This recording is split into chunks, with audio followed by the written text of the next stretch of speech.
Holy cow, this has been a week of confusing information coming out of the war in Ukraine, and that's saying something. It's like nobody trusts anybody. Everything is misinformation or disinformation. There's 6D chess going on everywhere you look. We're going to dive into a couple of those stories here. There's always something going on with this war, which isn't crazy. I think the big change is now that we just see it all the time. But this week, at least, there were like at least three big stories, three that we're going to talk about here. There was Bakhmut. There was an incursion into Russian territory by a confusing group. And then there was an American that defected to Russia that did a long interview on Russia Today. It's a lot for a couple days. But starting with Bakhmut, this has been the site of pretty heavy fighting over the last couple months. And just looking at a map, you can see that it's kind of tightening the noose around Ukrainian forces there. And a couple days ago, a report came out on Twitter. Somebody put a map together, and I'll see if I will find it and link in the description here as well. But it showed that Ukraine had kicked off this major counteroffensive north out of Bakhmut. And, you know, if you look at the map, it does look like the Russian forces, the north and south, could be vulnerable to that sort of attack, not knowing what their disposition and strength and all that is.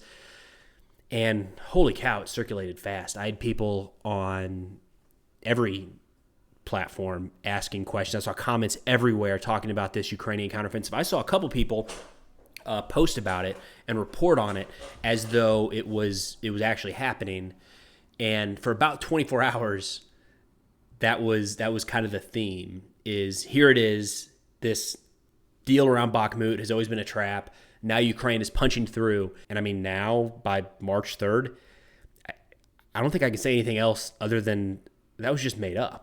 Like, I don't see any evidence that there might have been localized counteroffensives or attempted counteroffensives, but this map that was put out there was like this major pincer closing in, kind of tying off Wagner forces to the north of Bakhmut. I think somebody just put together a map that they wished was happening on the ground, posted it, and then because people wanted to see that, it circulated. And next thing you know, there's this story of a major Ukrainian counteroffensive. Maybe that'll happen in the future, but it doesn't look like it happened north of Bakhmut earlier this week. Then a couple days later, there was an attack reported in Russia. There's this group called the Russian Volunteer Corps that claimed to have carried out this attack in Bryansk, Russia, which it was blown completely out of proportion in so many different ways from what we can tell now. First off, this Russian Volunteer Corps, like, they're a pretty far-right group, pretty extremist group, all things considered.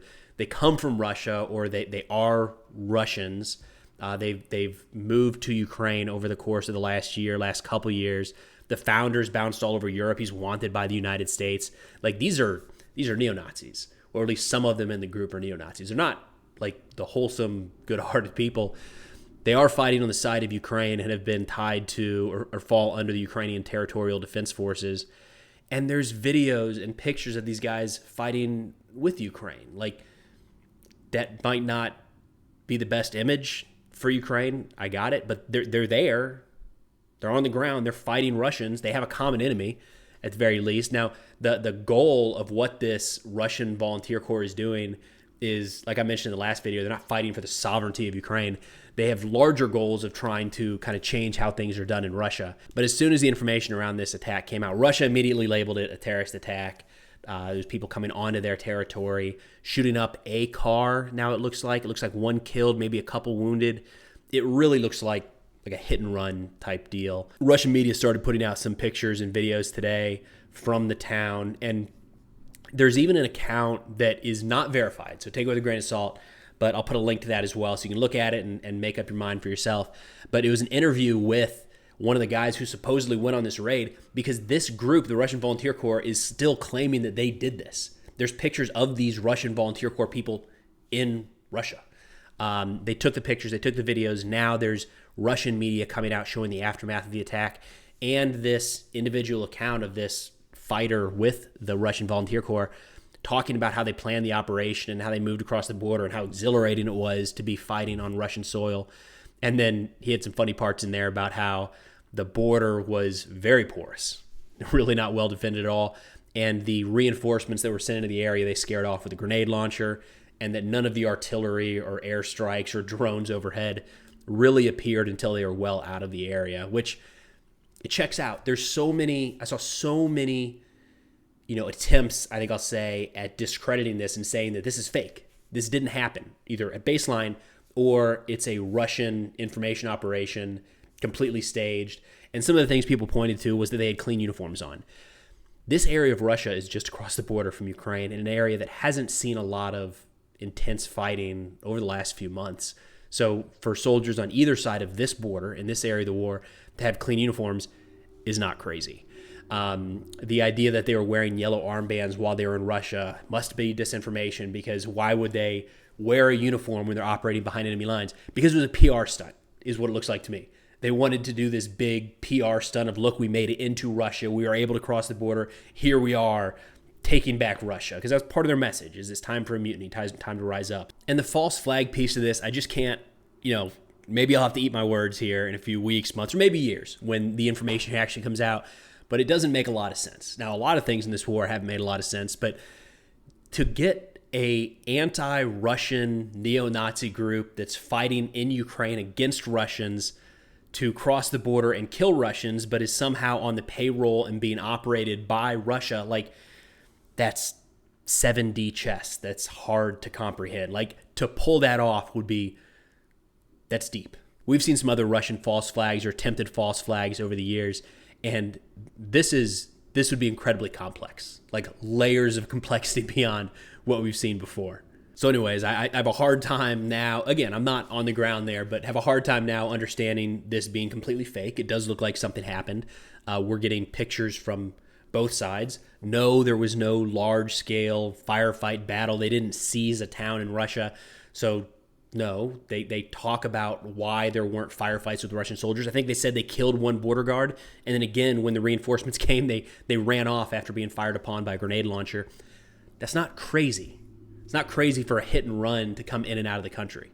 So it does look like something happened. And the idea of this being a false flag is just too many steps removed from reality for me to really connect with. I mean, there's a very rational reason why these guys, the Russian Volunteer Corps, would want to attack Russia, whether or not they had any guidance, any support, or any approval from Ukraine, which honestly I think is the bigger question. The bigger question isn't, did it happen? The bigger question is, did Ukraine know? Did they facilitate it? Were they involved in any way, shape, or form? All right, last one up, and this riled up a lot of people.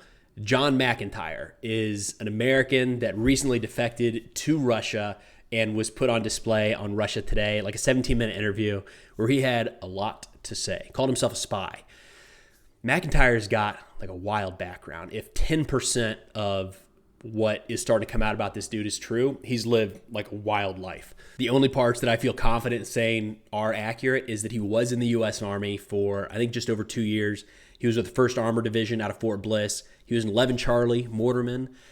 He apparently did fight with the Ukrainian Foreign Legion, and he is now in Russia. Outside of that, there's going to be a lot to unpack here. I mean, this guy supposedly was involved with running drugs in some capacity in the United States, tied in with a biker gang, fled the United States at one point. There was something about fighting against Russian forces with ISIS at some point. That could be just a completely made-up rumor. I don't know. Sounds wild.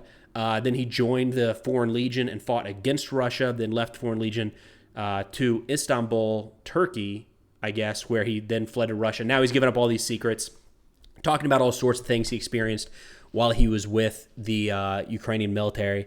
And he's making a lot of claims about how the ranks of the Ukrainian military are heavily influenced and infiltrated by Nazis, and how the CIA is heavily involved, and the Ukrainian military is taking commands from the U.S. military in terms of specific strikes and target locations, things like that. I feel like you need a psychologist to really dig into everything this guy said, and I'll put a couple links below so you can check it out if interested. There's a lot there. I've even had people say that this dude McIntyre doesn't exist, that he's an actor or completely made up. He is real. He is an American. He was in the U.S. Army for a while, and now he's in Russia. After that, who knows? But part of the problem here is that this interview aired on Russia Today, which, of course it did. This is an important story for Russia. It really fits what they're trying to say. And Russia Today is one of their major news agencies. We did the same thing here in the United States a few weeks back when a Russian engineer that worked on bombers requested asylum in the United States. We put that story out, right? It looks good for us. But anytime that Russia Today puts something out, there's X% of folks that just immediately write the entire thing off. Like, it has to be fake. Everything in that has to be fabricated. And I got it. Russia Today has put out some zingers in their time, but it doesn't mean that every sentence in an article or every phrase uttered in an interview is the opposite of what's true. They're going to want the story to fit their overall objectives, but that's nothing crazy. In terms of quality of the information and like whether this McIntyre guy's telling the truth or not as to what he saw and what he experienced, who knows, right? It's a perfect opportunity for Russia to feed him information to say or kind of jog his memory a little bit in one way or another. Or maybe he is telling the complete truth about everything he saw and he, for whatever reason, felt a desire to run off to Russia. If you're looking for concrete evidence to confirm or deny all of this stuff he said, it's not going to happen. All right, that's all just in 1 week. I was working on some videos about Islamic State, about the Taliban, about a new threat in China, and some Iranian nuclear issues, but keep getting sidetracked into more and more happening in Ukraine. But it's an important topic, an important event going on right now, so it's worth talking about. But that'll do it for now. We'll see y'all next time.